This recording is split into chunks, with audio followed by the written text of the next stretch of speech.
មិត្តកំសត់ប្រត់ឪពុកម្ដា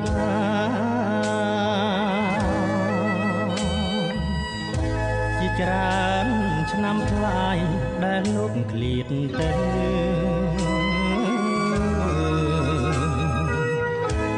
នឹកអា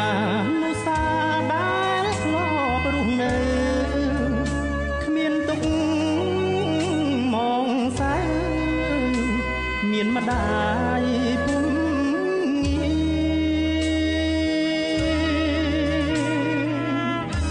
ពុកស៊ូលំបាកដើម្បី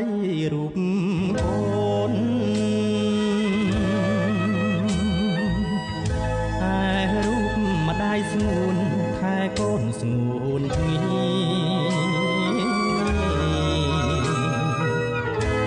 ពុកហ៊ានលះបង់ជូនកូនគ្រប់គ្នាលំបាកយ៉ាងណាក៏មិនរីឡើយ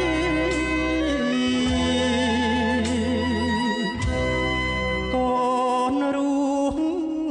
រងទុកប្រត់លោកទាំងពីរដួងចិត្តញោមញីគ្មានពេលណាស្បា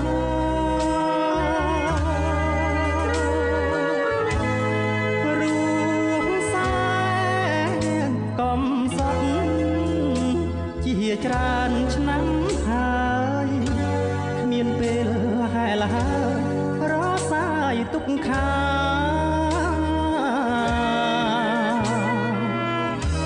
ស្ដាយណាស់លោកពុកហើយនឹងអ្នកម្ដាយមិនគួរឃ្លាតឆ្ងាយចេញពីកាយា